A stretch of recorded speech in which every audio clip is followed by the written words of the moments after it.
News India 27 नव्या पिढीचं नवं माध्यम। साई बाबा मी शिर्डीला चालत येईन, साई तुझी लीला आहे न्यारी, मेरे घर के आगे साईनाथ तेरा मंदिर बन जाए, अशा विविध मराठी व हिंदी भक्तिगीतांच्या माध्यमातून साईबाबांच्या भक्तीचा जागर करत सिडकोतील साई सेवक मित्रमंडळाच्या वतीने मोठ्या उत्साहात साई पालखीचा प्रारंभ झाला। साई सेवक मित्रमंडळाच्या पालखीचे यंदा 18वे वर्ष असून 400 युवकांसह महिला व इतर साई भक्त मोठ्या भक्तिभावाने या पालखीत सहभागी झाले आहेत।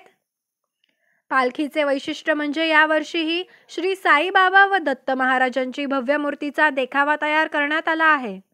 साई सेवक मित्र मंडळ दरवर्षी साई पालखीचे आयोजन केले जाते। सिडकोतील दत्त चौक येथील साई मंदिरापासून यंदा साईबाबांची आरती करून मोठ्या उत्साहात पालखीची सुरुवात करण्यात आली। 3 दिवस चालणाऱ्या पालखीत सुमारे 400 युवक सहभागी झाले आहेत। मागील 17 वर्षांपासून ही परंपरा अखंडितपणे सुरू आहे।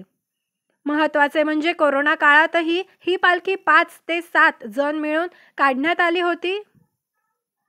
यंदा 13 डिसेंबरला पालखीला सुरुवात झाली असून येत्या 15 डिसेंबरला साईबाबांची पालखी शिर्डीत दाखल होईल। मंडळाचे अध्यक्ष संजय आहिरे, जीतू जाधव, विवेक पाटील, राजाभाऊ बोडके, हर्षल मोरे, गजानन आसामारू, सोनू तिवडे, प्रसाद चव्हाण, हेमंत आहिरे, बंटी विस्पुते, किरण लिंगमपल्ली, देव सूर्यवंशी, रोहित रोकडे यांसह मोठ्या संख्येने साई भक्त सहभागी झाले आहेत।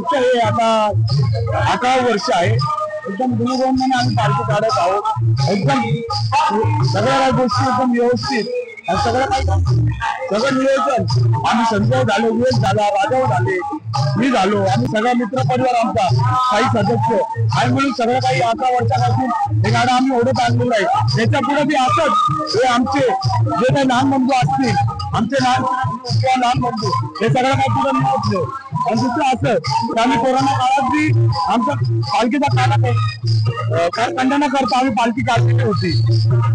सोशल डिस्टन्स आम्ही एकदम कव्हर केलं। 3-4 जण म्हणून आम्ही कमीत कमी 3-4 जण म्हणून आम्ही पालखी काढली। माझ्याची पालखी कंटिन्यू चालत आहे ही साईबाबांची मी प्रार्थना करतो। आमच्या याच्यामध्ये 400 ते 500 लोकांचं कंटिन्यू लोकांची वरला माप असतं आमचं। आणि दुसरं असं की लेडीज महिला बी आम्हाला भरपूर असतात, त्यांची बी इच्छा आहे की लेडीजची बी पालखी काढायला पाहिजे। पण पुढच्या वेळेस आम्ही सगळेजण आम्ही पालखीचे जे सदस्य डिसिजन घेऊ आम्ही ते बी कार्यक्रम चालू करण्याच्या विचारात आहोत।